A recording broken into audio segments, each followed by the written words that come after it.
FIFA বিশ্বকাপের উদ্বোধনী আয়োজনে নোরা ফাতেহির পারিশ্রমিক কত ছিল?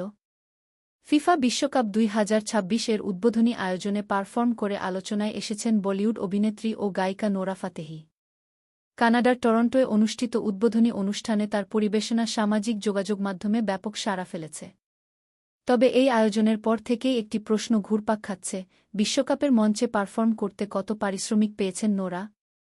ভারতীয় বিভিন্ন গণমাধ্যমের প্রতিবেদনে বলা হয়েছে, ফিফা বিশ্বকাপ 2026-এর উদ্বোধনী আয়োজনে অংশ নেওয়া শিল্পীদের বেশিরভাগই কোনো সরাসরি পারফরম্যান্স ফি পাননি। নোরা ফাতেহির ক্ষেত্রেও একই তথ্য উঠে এসেছে।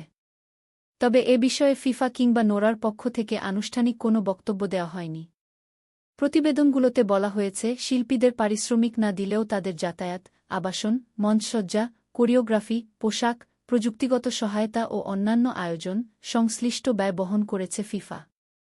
ফলে নোরা ফাতেহি সরাসরি কোনো সম্মানই পেয়েছেন কি না, সে বিষয়ে নিশ্চিত তথ্য এখনও প্রকাশ্যে আসেনি। টরন্টোর উদ্বোধনী অনুষ্ঠানে নোরা পরিবেশন করেন সির সির গানটি। এটি ফিফা বিশ্বকাপ 2026-এর অন্যতম থিম সঙ্গীত। গানটিতে নোরার সঙ্গে রয়েছেন ফরাসি শিল্পী ভেজি ড্রিম ও সঙ্গীত প্রযোজক সঞ্জয়।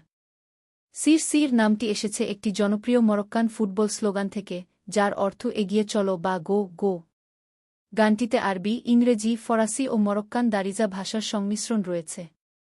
কানাডার টরন্টোয় অনুষ্ঠিত উদ্বোধনী আয়োজনে নোরা ফাতেহির পাশাপাশি অংশ নেন অ্যালানিস মরিসেট, আলেসিয়া কারা, জেসি রেয়েজ, এলিয়ানা ও মাইকেল বুবলের মতো শিল্পীরা।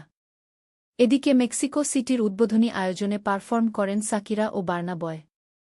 যুক্তরাষ্ট্রের লস অ্যাঞ্জেলেসে আয়োজিত অনুষ্ঠানের প্রধান আকর্ষণ ছিলেন কেটি পেরি। তার সঙ্গে মঞ্চে ছিলেন আনিতা, ফিউচার, লিসা, রিমা ও টায়লা। এবারের বিশ্বকাপ ইতিহাসের সবচেয়ে বড় আসর। উত্তর আমেরিকায় অনুষ্ঠিত এই টুর্নামেন্টে অংশ নিচ্ছে 48টি দল।